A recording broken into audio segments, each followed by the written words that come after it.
नमस्कार दोस्तों, स्वागत है आप सभी का अपने इस चैनल स्पिरिचुअल ट्री में। दोस्तों, अगर आप अपनी लाइफ में कुछ नया सीखना चाहते हैं तो चैनल को अवश्य सब्सक्राइब करिएगा।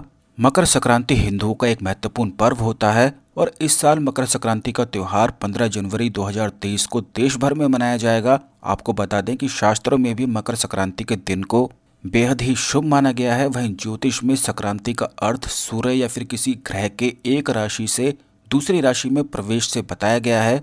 मकर संक्रांति के दिन सूर्य उत्तर दिशा की ओर गमन करते हुए धनु राशि से निकलकर मकर राशि में प्रवेश करते हैं, इसीलिए इसे उत्तरायण भी कहा जाता है। उत्तरायण के दिन को बहुत ही शुभ माना गया है। यह दिन दान आदि वगैरह करने के लिए अत्यंत ही शुभ होता है। मान्यता है कि इस दिन प्राण त्यागने वाले को मोक्ष की प्राप्ति होती है और यही कारण है कि भीष्म पितामह ने भी अपने प्राण त्यागने के लिए मकर संक्रांति के दिन को ही चुना था, क्योंकि इसी दिन प्राण त्यागने से मोक्ष की प्राप्ति हो जाती है। और मकर संक्रांति पर दान पुण्य आदि का एक विशेष ही महत्व बताया जाता है, क्योंकि इसी से संपूर्ण कष्टों से मुक्ति प्राप्त हो जाती है। और आज के इस वीडियो में हम आपको बताएंगे कि कौन कौन सी चीज़ों का दान करने से क्या क्या लाभ की प्राप्ति होती है, गाय को क्या खिलाएं जिससे संपूर्ण ग्रह ठीक हो जाते हैं। यह अत्यंत शुभ फलदायी भी होता है। दान करने से जीवन की तमाम परेशानियों का अंत खुद ब खुद खत्म होने लग जाता है। दान करने से कर्म सुधरते हैं और अगर किसी व्यक्ति के कर्म सुधर जाएं तो भाग्य संवरते बिल्कुल भी देर नहीं लगती है। तो इस जानकारी को बिल्कुल अंत तक सुने। अगर आप हमारे चैनल में नए हैं तो जल्दी से चैनल को सब्सक्राइब करके बेल बटन भी अवश्य दबा दीजिएगा, जिससे इसी प्रकार की खास वीडियो आपको हमेशा मिलती रहा करें। दान को बेहद महत्वपूर्ण माना गया है। ये मात्र रिवाज के लिए नहीं किया जाता, बल्कि दान करने के पीछे विभिन्न धार्मिक उद्देश्य छिपे हैं। जन्म कुंडली में कुछ ग्रहों को मजबूत और दुष्ट ग्रहों को शांत करने के लिए दान पुण्य किया जाता है, लेकिन ग्रहों की कैसी स्थिति है, कैसा दान करना चाहिए, यह भी जानना बहुत जरूरी है। जरूरतमंद व्यक्ति को दान देने से सभी मनोकामनाएं पूर्ण हो जाती हैं। कई बार ग्रहों के दोष का निवारण भी दान देकर ही किया जाता है, लेकिन दान देते समय कुछ बातों का ध्यान रखना बेहद जरूरी है। अगर मकर संक्रांति के दिन कुछ खास बातों का ध्यान रख लिया जाए तो इससे काफी ज्यादा शुभ फल की प्राप्ति होती है। दान करने से मन और कर्म दोनों उत्तम हो जाते हैं। इसका सीधा असर इंसान के भाग्य पर पड़ता है। मकर संक्रांति पर अन्न दान, वस्त्र दान, विद्या दान, अभय दान और धन दान, ये सारे दान भी इंसान को पुण्य का भागी बनाते हैं। किसी भी वस्तु का दान करने से मन को सांसारिक आसक्ति यानी मोह से छुटकारा मिलता है। हर तरह के लगाव और भाव को छोड़ने की शुरुआत दान और क्षमा से ही होती है। मकर संक्रांति पर अनाज का दान करने से जीवन में अन्न का अभाव नहीं होता है। अनाज का दान बिना पकाए हुए करें तो ज़्यादा अच्छा होगा। धातुओं का दान करने से विशेष फल की प्राप्त होती है, लेकिन इस बात का ध्यान रखें कि धातुओं का दान विशेष दिशाओं में ही करें। यह दान उसी व्यक्ति को करें जो दान की गई चीज़ों का प्रयोग करे। धातुओं का दान करने से आई हुई विपत्ति टल जाती हैं। मकर संक्रांति पर वस्त्रों का दान करने से आर्थिक स्थिति हमेशा उत्तम रहती है। उसी स्तर के कपड़ों का दान करें जिस स्तर के कपड़े आप पहनते हैं। फटे पुराने या खराब वस्त्रों का दान कभी भी ना करें, क्योंकि इससे पुण्य की जगह पाप का भागीदारी बना देता है।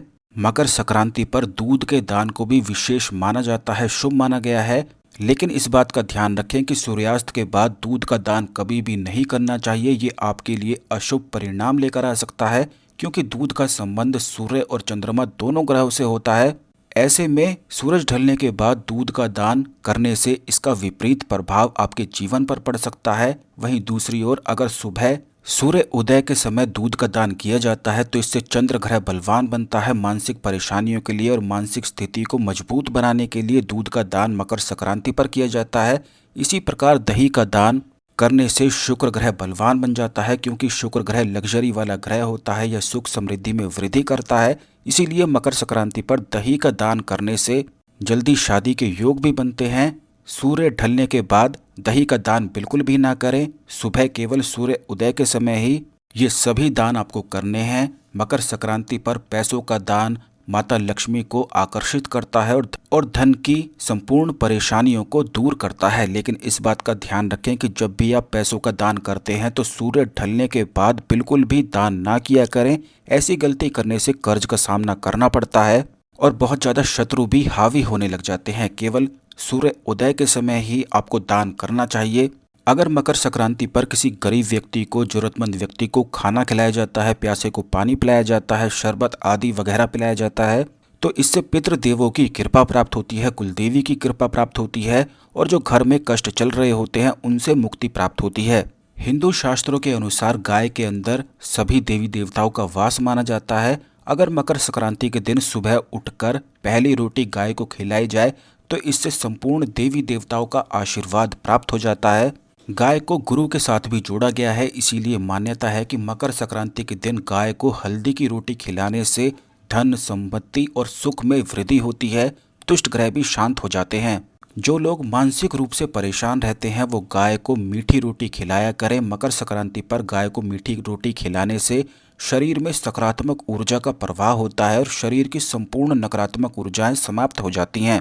अगर आपका शनि ग्रह खराब है तो गाय को रोटी के साथ फल खिलाने से मकर संक्रांति पर शनि ग्रह बलवान होता है और अचानक से धन प्राप्ति के योग बनते हैं, शुभ फल प्राप्त होने लग जाते हैं और सड़क से होने वाली दुर्घटनाएं टल जाती हैं। मकर संक्रांति पर तिल का, गुड़ का दान करने से मंगल ग्रह बलवान हो जाता है और उस व्यक्ति को अग्नि का भय नहीं रहता है, यानी कि उसके जीवन में अग्नि से दुर्घटनाएं नहीं होती हैं। मकर संक्रांति पर अगर कोई व्यक्ति विद्या से जुड़ी हुई चीज़ों का दान करता है, जैसे कॉपी, पेन आदि वगैरह गरीब बच्चों में बांटता है या किसी को भी देता है, तो इससे उस व्यक्ति के जीवन में अपार सफलता के योग बनते हैं और नौकरी में उन्नति प्राप्त होती है। जिस व्यक्ति के जीवन में व्यवसाय में कमी होती है या नुकसान, घाटा आदि वगैरह होता है, तो मकर संक्रांति के दिन सूर्य को जल देने के पश्चात अगर गरीब लोगों में काले कंबल का दान किया जाता है तो इससे व्यापार में बढ़ोतरी होती है और शुभ फल की प्राप्ति होती है। मकर संक्रांति पर कुछ खास मंत्रों का जाप करना भी बेहद शुभकारी बताया गया है और इससे काफ़ी ज़्यादा लाभ की प्राप्ति होती है। जो लोग अपने जीवन में, अपनी लाइफ में आकर्षण को बढ़ाना चाहते हैं, तो अगर मकर संक्रांति पर भगवान श्री कृष्ण के आकर्षण बीज मंत्र का, यानी कि क्लीम बीज मंत्र का सूर्य की रोशनी में बैठकर कम से कम 1 घंटा जाप किया जाए तो इससे उस व्यक्ति में आकर्षण काफ़ी गुना अधिक बढ़ जाता है और उसे काफ़ी शुभ फलों की प्राप्ति होती है। मकर संक्रांति पर अगर हवन करवाया जाए, खास करके मृत्युंजय मंत्र से हवन करवा दिया जाए, तो इससे संपूर्ण रोगों से छुटकारा प्राप्त होता है और उस व्यक्ति की सेहत बहुत ही ज़्यादा अच्छी हो जाती है। जिस व्यक्ति के जीवन में कर्ज की समस्याएं हो, तो अगर वो व्यक्ति मकर संक्रांति पर हनुमान चालीसा का 108 बार पढ़कर अनुष्ठान करे तो बड़े से बड़ा कष्ट भी उसका समाप्त हो जाता है। जितना भी चाहे उसके जीवन में कर्ज क्यों ना हो, हर एक कर्ज उसके जीवन से उतर जाता है। मकर संक्रांति पर अगर हवन सामग्री में गूगल मिलाकर महामृत्युंजय मंत्र से 108 बार सुबह सुबह आहुति दी जाए तो ऐसे व्यक्ति के जीवन में शत्रुओं की समस्या समाप्त होती है और उसका शत्रु उसे भय खत्म हो जाता है, यानी कि शत्रु उसे कभी भी उसके जीवन में हानि नहीं पहुंचा पाते हैं। मकर संक्रांति पर अगर पशुओं को, पक्षियों को दाने की, पानी की व्यवस्था कर दी जाए तो इससे पितृ प्रसन्न होते हैं और उस व्यक्ति के जीवन से कालसर्प दोष को दूर करते हैं। जिन लोगों के जल्दी शादी के योग नहीं बन पा रहे हैं या दाम्पत्य जीवन में सुख की प्राप्ति नहीं हो पा रही है, तो ऐसे लोगों को पशु पक्षियों के लिए मकर संक्रांति पर दाना पानी की व्यवस्था पीपल वृक्ष के निकट कर देनी चाहिए, क्योंकि इसी से शुक्र ग्रह, शनि ग्रह और गुरु ग्रह तीनों एक साथ बलवान हो जाते हैं और उस व्यक्ति के जीवन से आर्थिक संकट की संपूर्ण समस्याएं समाप्त हो जाती हैं। अगर आपको ये वीडियो अच्छा लगा है तो वीडियो को लाइक करें, शेयर करें और कमेंट बॉक्स में ओम नमः शिवाय हर हर महादेव अवश्य ही लिख दें। धन्यवाद। ओम नमः शिवाय हर हर महादेव।